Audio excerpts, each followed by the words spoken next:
Kyrie, you set your first quarter high for the postseason, and then quite a bit more on top of that. What did you see early on to attack that aggressively? We just had to start off the game with an aggressiveness and just make sure we bring Rudy away from the basket as much as possible. We understand that's Defensive Player of the Year. They got first team, second team, all defensive guys. So as much as we could attack them in transition before they set their defense, which I got a few opportunities to do, got a few N1s to go. So I was feeling good in the first quarter and just settling, where we are in this Western Conference Finals. A lot of anxiety, some nerves. I've been here before, so a little bit more poise on my end, just being able to start the game with the confidence and that aggression, It seemed like they were really working to take away threes, especially, you guys took 4 corner threes. It's vastly different than what you guys just saw against Oklahoma City. How would you describe kind of the differences of what you're seeing on the offensive end?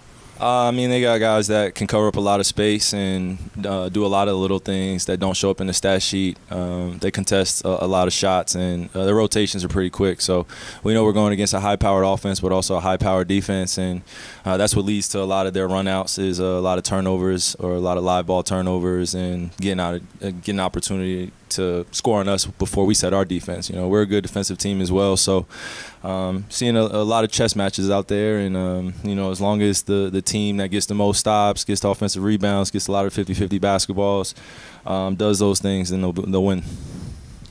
Kyrie, you talked about having experience at this stage, but it's been a few years for you. What are the ways that you think you've grown between the player who was last in a conference final and now? Is there a difference to your thinking in those two players? Yeah, absolutely. It was just I was surrounded with some veterans and also had an opportunity to take a bit of a back seat in the leadership role. When you're 24, 23 years old, you feel like you're a leader, but you don't know what it really takes to run an organization or really touch guys. On and off the court, where you give them a lot of confidence and you exude that belief in them. So I've just been learning, reading a lot, failing a lot, and also dealing with the heavy criticism while also being able to be back on this stage and not take it for granted. These moments that I look back on my career where I've taken some pretty, tough losses. I've been able to respond, but haven't been able to get back over that hump, getting past the first round or the second round. So, just being truthful about where I am as a player, and then also knowing that I got to support my guys as best I can. And, it's just a new chapter in my life. I was a young man, and I think that, people were holding on to my words and things and actions that I did then. But I think now, being 32 years old, I've crossed over that mountain a little bit and been able to figure out that basketball is it's a sport I was meant to play. And in order to do that, I got to make other guys better too. I can't just be out there scoring and worrying about me. Speaking of being better, Kyrie, Jason said that you guys did not play very well tonight and found a way to win. Is there a benefit to that? Can that be something that benefits you going forward, knowing that you don't have to necessarily play your best game and you can still get it done and find a way to win here? Yeah, I think J-Kid's right. We didn't play our best game. We had moments throughout the game where we looked a little lackadaisical energy-wise in terms of our rotations, and they got in transition and they hit some big threes that we wanted to take away from them. So we have some correctables. We have some things that we can talk about tomorrow. But the object of this series is to get as many wins as possible, first to 4. While also respecting your opponent, understanding that they're going to give you their best shot in game 2. So we did something great tonight, but we didn't win the series, and we understand that. And we know that they're going to be highly motivated to beat us next game as they were tonight. But it just wasn't their night, it was ours, and we got to continue to do the little things that got us this win tonight. You obviously were rolling in the first half. It was kind of Luka's turn there in the fourth quarter. What did you see from him down the stretch there, and why do you think he was able to get in that kind of rhythm? I felt like Luka stayed positive, and at times when he reacted to turnovers or passes that didn't convert to baskets for us. I was just reminding him just to keep his head up and realize where we are in the magnitude of this. A lot of guys look to him for emotional stability and emotional strength. We know he's one of the best scorers of all time really now. He's proven it, and when he's going out there and not necessarily playing well offensively in the first half, I know in the second half he's going to be aggressive. And I think we've been able to figure out that 1-2 punch of just playing the point guard role, playing that main scorer's role, and just not lacking in other areas in the basketball game.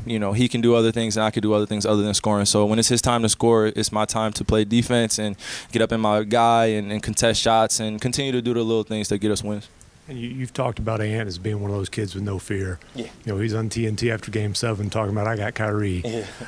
What did you think of that matchup and kind of that game within the game? Yeah, no, as a peer, man, I love that. I love it, man. It's nothing better.